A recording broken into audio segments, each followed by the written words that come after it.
আসসালামু আলাইকুম। ওয়ালাইকুম আসসালাম। আপু একটু নামটা বলবেন? জান্নাতি, দেশের বাড়ি কোথায়? বরিশাল। আ বাবা মা নাই। বাড়ি জান্নাত আপু বলছিলেন বাবার বাড়ি বরিশালে। হুম। আপনি কি বিয়ে-শাদী করছেন? না, বিয়ে শাদি করি নাই। আসলে আজকে আপনার এই কষ্টের কথাগুলি যে বলতে আসছেন, একটু আমরা এই কষ্টের কথাগুলি শুনতে চাই। কষ্টের কথা হইলো বাবা মা নাই, ছোটকাল থেকেই মারা গেছে। মামা মামির কাছে অনেক কষ্ট আছে, অনেক জ্বালা দেয়, অনেক কষ্ট দেয়, কাজ কাম করায়, মানুষের বাসায় ঠিক মতন খাইতে দেয় না, কথাবার্তা ভালোভাবে করে না, ঝাড়ি মারে, ভেসকি মারে। তার জন্য চাই যে একজন ভালো একটা মানুষ পেলে বিয়ে শাদি বসে। আপনার মামার বাসায় বড় হইছেন বললেন। হুম। মামা আপনারে আসলে ওইরকম ভালোবাসে না। ভালোবাসে না, ওনাদের কাছে না একটা বোঝা আমি।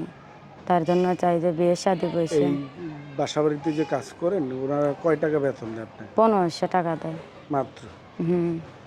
তো আজকে আসলে আপনি এই ইউটিউবে আসলে মনের মানুষ পাওয়া যায়, এটা আসলে কিভাবে জানেন আপনি? এই যে অনেক মানুষই বলছে ইউটিউবে গেলে ভালো একটা মানুষ পাইলে বিয়ে শাদি বসা যায়, অনেকে বলছে আশেপাশে। তাই ওনাদের জীবনটা দেখেই আমি চাইছি যে ইউটিউবে এসে একটা ভালো মানুষ পেলে আমার জীবনটা যাতে সুন্দর হয়ে যায়, যাতে বিয়ে শাদি বসে যেতে পারি। মামা মামি অনেক আমাকে জ্বালা দেয়, অনেক কষ্ট দেয়, তাদের কাছে না আমি থাকতে পারবো না। বিয়ে শাদি বসে তাদের ওখানে যাবো আমি। কি ধরনের ছেলে হইলে আপনি বিয়ে করবেন? সে যেরকমই হোক, সে একটা ভালো মানুষ হইতে হইব। বয়স বেশি হলেও চলবে, কেন না সে যদি আমাকে 2 টাইম খাওয়িয়ে নামাজ রোজা পড়িয়ে আমাকে 2 টাইম ভালো রাখতে পারে, বয়স বেশি হলেও কোনো সমস্যা নেই আমার। আমি চাই একটা ভালো মানুষ। এই বাবার বাড়িতে যে তো আপনার শান্তি হলো না, মামার বাড়িতে আপনার শান্তি নেই, তাহলে শান্তি নাই বলেই তো প্রতিবেদনের সামনে আইছি। অনেক কষ্ট পড়ে, অনেক কষ্ট করে প্রতিবেদনের সামনে আইছি। এরকম একটা মানুষ পাশে দাঁড়াবে সারা জীবনের জন্য, বিয়ে শাদী হেল্প তো করবে। হয়নি আপনার? না, বিয়ে শাদী হয়নি। আপনি অনেক সুন্দর একটা মানুষ, কিন্তু তারপরেও আপনার বিয়ে হয়নি কেন? বিয়ে হয় নাই মানে বিয়ে করতে আইছিল মানুষে, আমার মামা মামি টাকা পয়সা স্বর্ণ গয়না চাও না, বিয়ে শাদি দেয় নাই যৌতুক হিসেবে, ওনারা দেয় নাই, অনেক টাকা পয়সা চাও না। তার জন্য আমি কাজ কাম করি, যেরকম একজন টাকা আপনি পয়সা যে ছাড়া। টাকা সঞ্চয় করেন, যে কয় টাকা বেতন পান, এটা কাকে দিতে হয়? এটা মামাকেই দিতে হয় টাকা দিয়ে, টাকা মামারাই নিয়ে যায়, আমাকে কিছু দেয় না। তার জন্যই তো বলছি ওনারা আমার অনেক কষ্ট দেয়, অনেক জ্বালা দেয়। এখন কার কাছে থাকে? এখন বর্তমানে ওদের কাছে নিয়ে আছি আমি। কিন্তু আপনি যে ইউটিউব করেন, ইউটিউবে আসছেন, আপনার মামা মামি জানলে খারাপ বলবে না? না, বলবে না, ওনাদের বলেই আইসি যে আমি এরকমভাবে থাকতে পারবো না, আমি একটা ভালো মানুষ পেলে বিয়ে শাদী বসবো, তোমরা তো প্রতিবেদনের সামনে আসবো। তোমরা তো আমাকে অনেক কষ্ট দিয়েছো, আমি তোমাদের ওখানে থাকবো না, আমি বলছি মামা মামিরে। তারপরে কি বললো? ওনারা বলছে তোমার যেটা ভালো। আপনি কি পড়াশোনা করছেন? না, সেই রকম কিছু করতে পারিনি, অল্প কিছু পড়ছি। নামাজ কালাম পড়ে? হ্যাঁ, নামাজ কালাম পড়তে পারে।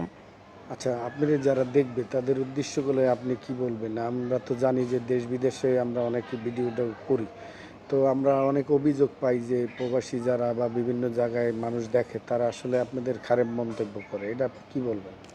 এটার বিষয়ে তো আমি জানি না, কোনো দিন আসি নাই। খারাপ মনে কি, বিয়ে শাদী বসবে, একটা ভালো মানুষ পেলে বিয়ে শাদী বসে যাবো, খারাপের কি এখানে আছে? আপনারে আপনার নাম্বার পেলে তো খারাপ মানুষে ফোন দিবে, ভালো মানুষে ফোন দিবে, এটা আপনি মাইনে নেবেন? খারাপ মানুষে ফোন দিলে তাদের কথা দেখলেই তো বোঝা যাবে সে সে খারাপ লোক। আর ভালো লোকের তো ভালো কথাই থাকবো। ভালো লোক তো তাই চাইবই পাশে দাঁড়াইতে, হেল্প করতে, বিয়ে শাদী বলতে। আর খারাপ লোকের তো খারাপ কথাই থাকবো, খারাপের ফোন তুলবো কেন? ভালো যারা তাদের সাথে কথা বলবো। আর একটা মানুষ পাই গেলে একজনের সাথে বিয়ে বসে জীবন সঙ্গিনী করবো, সিম টিম পরে বন্ধ করে দিব। আপনি ফোন চালান? বাটামালা ফোন চালাই। আপনার পাওয়া যাবে ফোনে? ফোনে তা পাওয়া আপনার যাবে। সঙ্গে যোগাযোগের মাধ্যম কি? ফোনে কথা বলবে।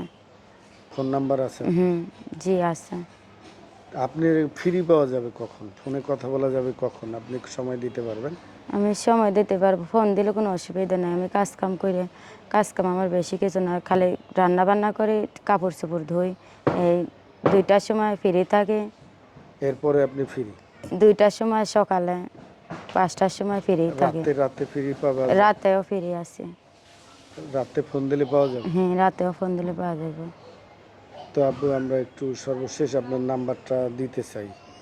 হ্যাঁ, নাম্বারটা বলুন। দর্শক, আপুরে যারা দেখছেন আমরা আপনাদেরকে নাম্বারটা দিয়ে দিচ্ছি, আপুর সঙ্গে যোগাযোগ করে নেবেন। 019140303 এই নাম্বারে আপুর সঙ্গে যোগাযোগ করবেন। সেই পর্যন্ত ভালো থাকবেন, সুস্থ থাকবেন। আল্লাহ হাফেজ।